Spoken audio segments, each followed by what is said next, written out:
Hi all, we are now going to begin about the data link control which is going to be the next part in your first module.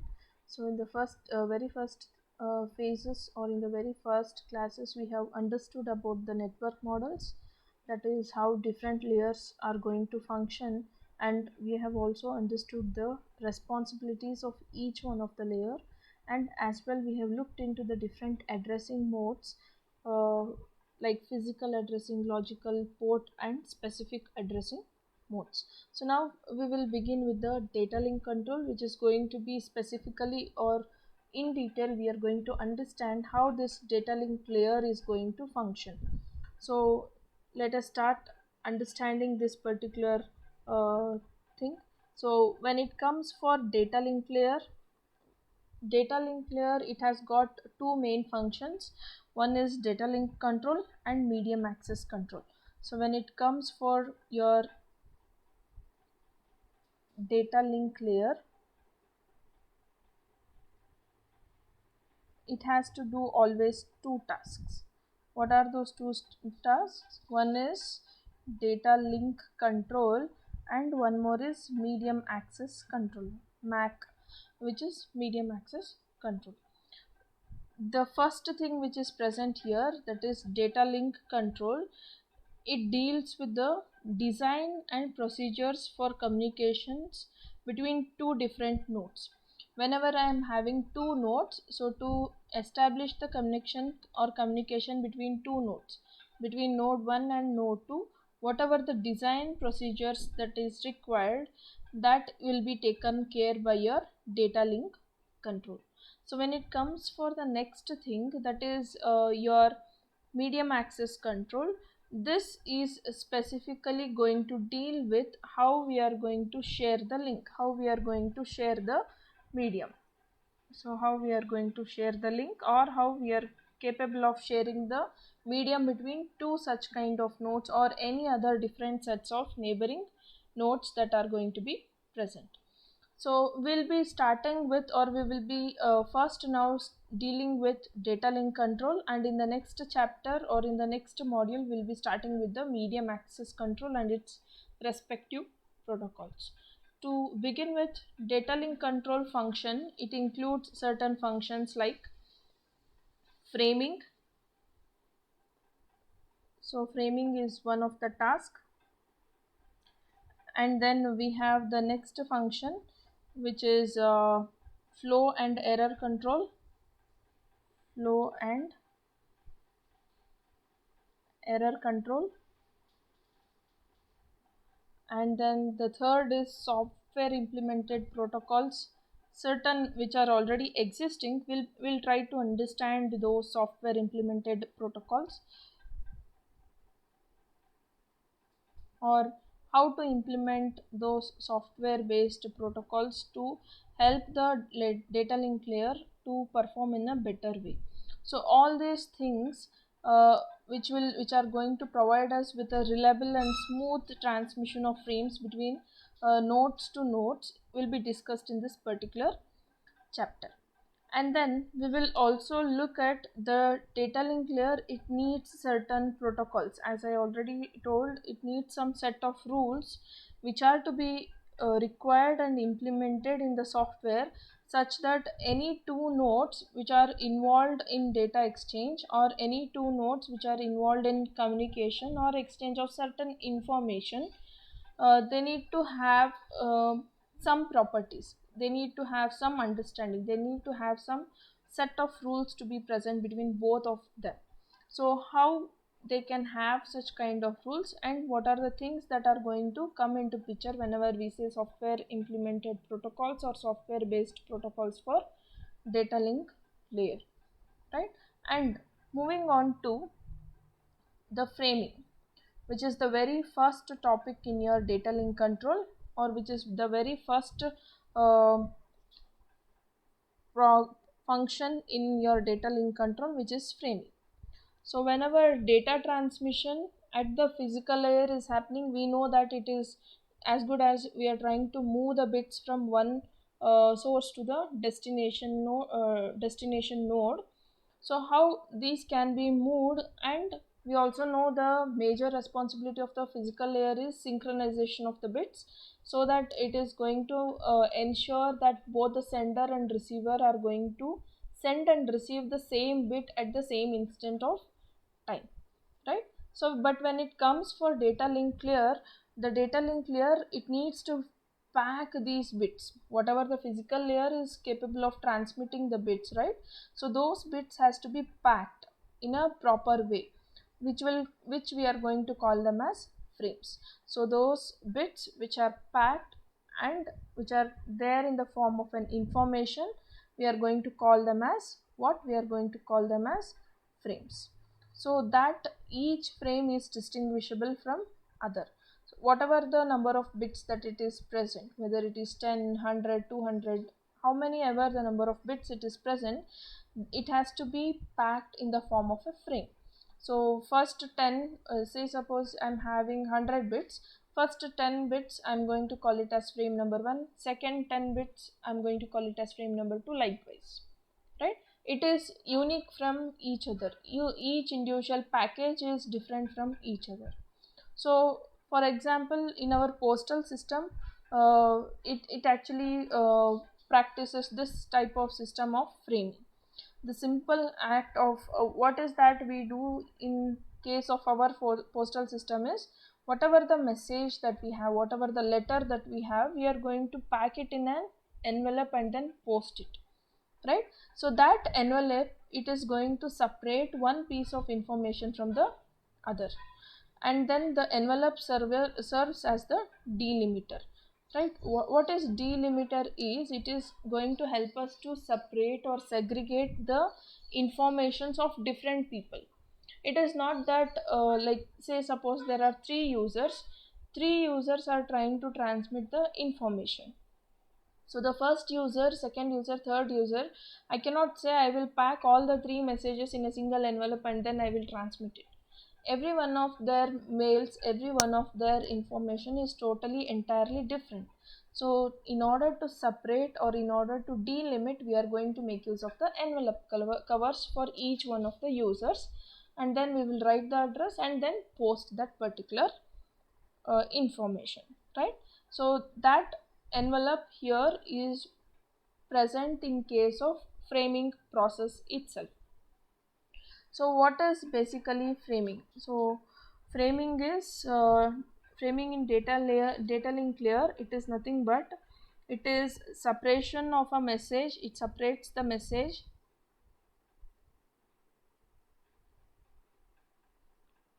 framing in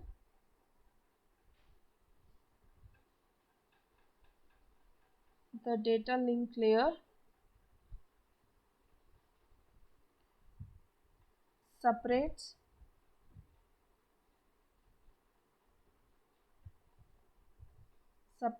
a given message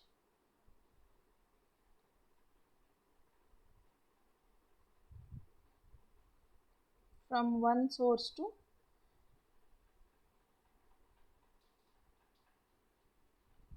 a destination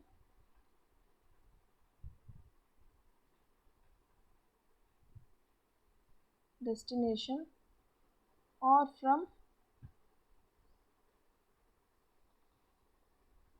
other message to other destination, right? So we are actually trying to separate them, segregate them, and then try to transmit those frames. By how we are going to frame this? It's not just separation, but by adding the address of what? Address of source and destination, by adding a sender and a destination address, such that my information or whatever the message is there, it should not be lost, it should reach its destination properly. So this address actually helps us to know who is going to be the recipient of the particular message I am trying to transfer to, right? Then Coming for whenever we say it is framing, coming for framing can be of two types. One is fixed size framing and one more is variable size framing. So framing can be of fixed size or it can be of different size, which is variable size. So when in case of fixed size framing, there is no need for defining the boundaries of the frame. We cannot say this is going to be of this particular size. There is no need for defining the boundaries of the frame. The size itself can be used as a delimiter. Say suppose I have a file of 53 bytes, right? So I need not say that what will be the total length of the frame. The file itself will be of 53 bytes, so the size of the frame is going to be 53 bytes, right? So this kind of fixed size framing, it is used in your asynchronous transfer mode, uh, where it is used in wide area network. So asynchronous transfer mode technology, which is going to be used in wide area network, where we are not going to define whether it is going to be of 10 bytes, 20 bytes, 30 bytes, whatever is the exact size of the message, it will be transmitted as it is. So that we are going to call it as fixed size framing. Coming for variable size framing. So in case of variable size framing, this is basically used in your local area network, which is your LAN, right? So what does this variable size framing is going to do? So we are going to have an beginning of the frame being defined here. What will be the start of the frame and what will be the end of the frame, when that frame is going to end. So that it is going to be defined in case of your variable size framing, right? So there are two approaches which are going to be used in your variable size framing. So what are those approaches is, one is character oriented approach, character oriented approach, and the second one is bit oriented approach, right? So we will understand each one of them now. What is character oriented approach and what is going to be bit oriented approach? So coming to the very first thing, which is a frame in a character oriented protocol or in a character oriented approach. So the data in a character oriented protocol, the data to be carried are 8-bit characters from a coding systems that we have learnt already, which is ASCII. So it has to, the data has to be there in the form of ASCII bits, right? So the characters need to be of 8-bit character and it has to follow the ASCII standards. And there is a header which normally carries the source and destination address. The job of this header is, it is going to carry the source and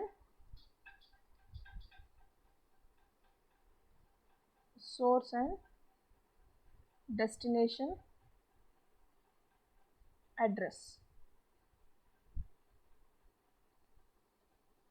And there is a next thing, there is a control information which is present here, and then at the end we have a trailer which carries the error detection or error correction redundant bits. This I have already told once.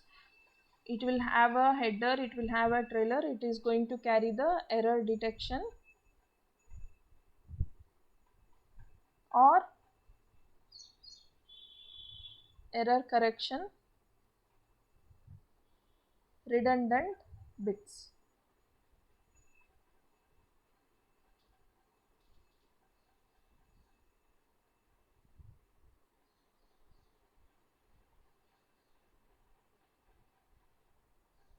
Right, then we have one more thing, that is to separate one from the other. So we know that in variable framing we have to have the beginning and the end of the frame. To make that separation, we are going to make use of a bit, or we are going to have a character which we call it as flag. So this flag is going to help us to separate the beginning and end of the frame. So it is always going to be of 8-bit, that is 1 byte.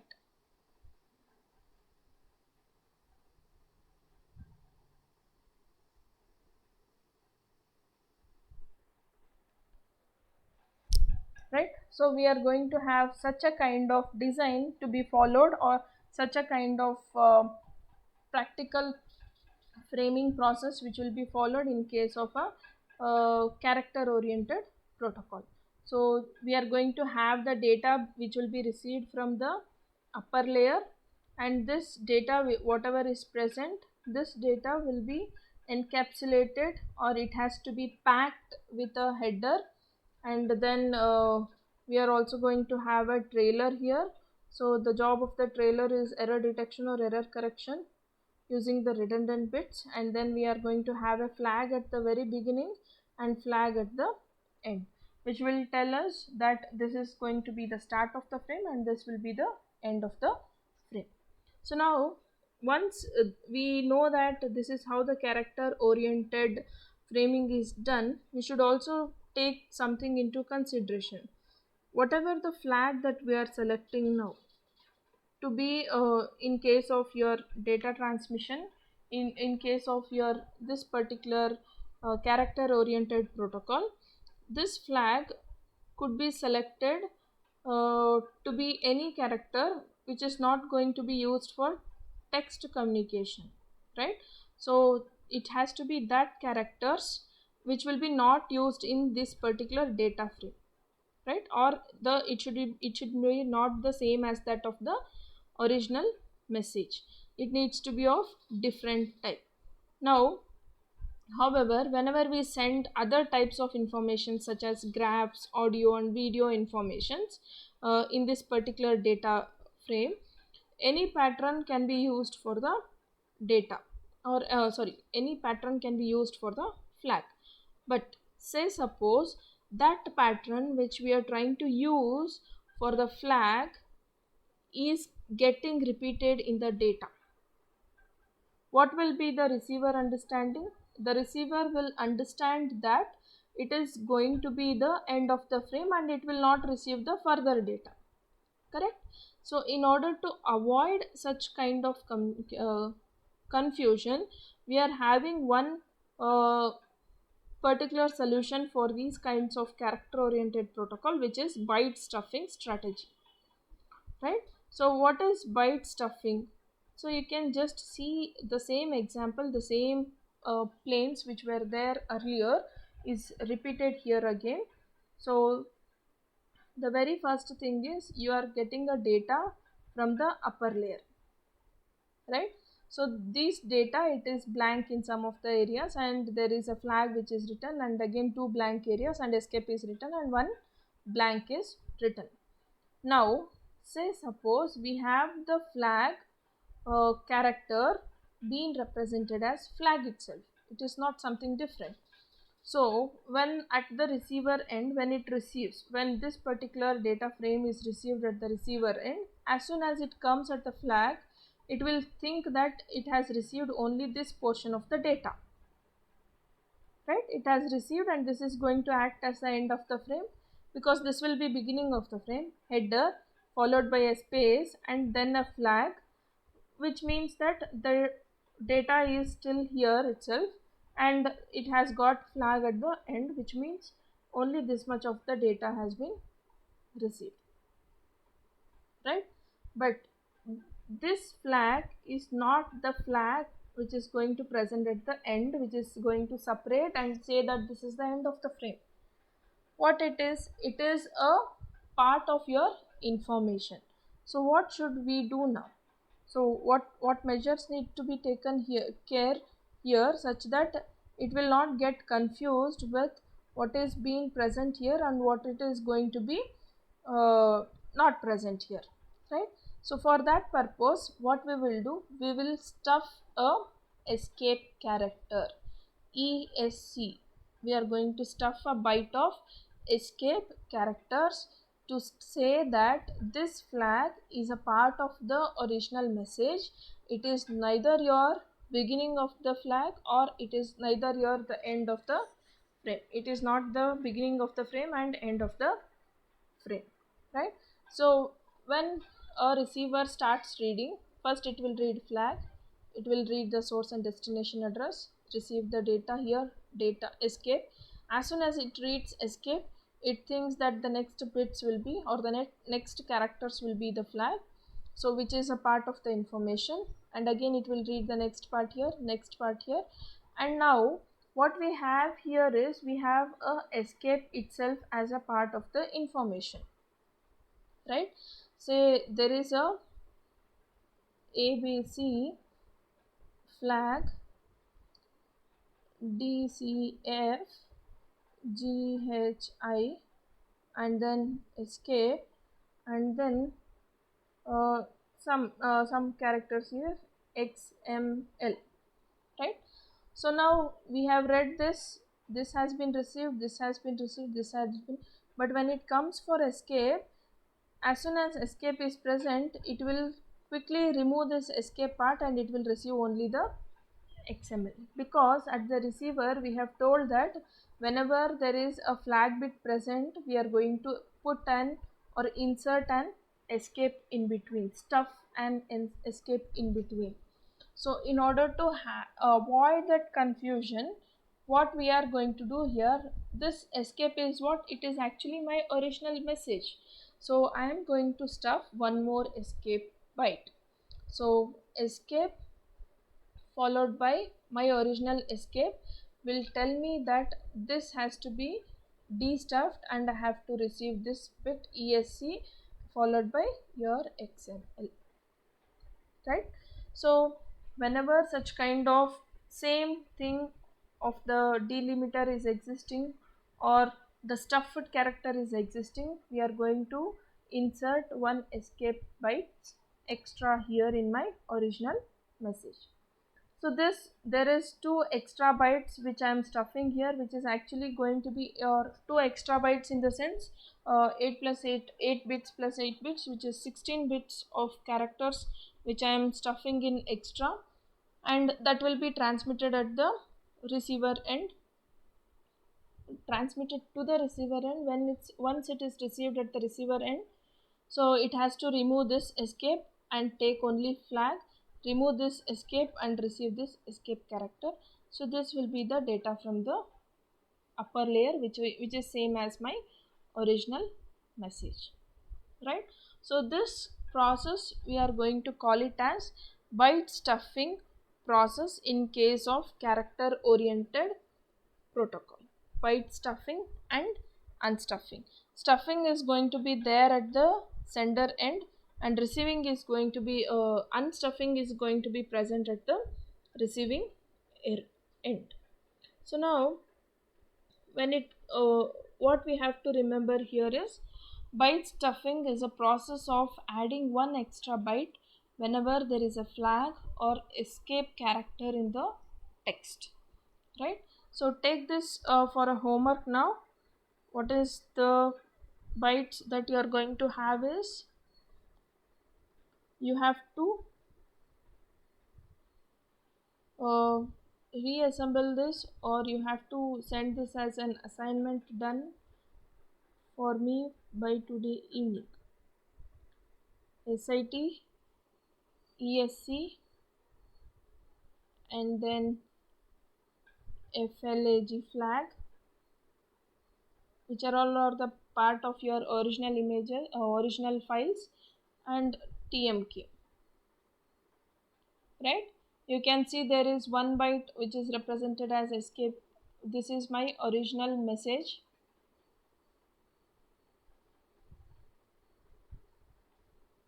I want this message to be transmitted and the same message has to be received, which is going to be SIT, ESC, FLAG, and TMK. After this has to be stuffed, I want the stuffed process here, and I also want the unstuffed process and what will be the original message that has to be there. So what is byte stuffing? It is a process of adding one extra byte whenever there is a flag or escape character in the text, right? So on the same lines we have the next one, which is bit oriented protocol. So let us understand about this bit oriented protocol in the next session. Hope you are clear about the byte stuffing process. If not,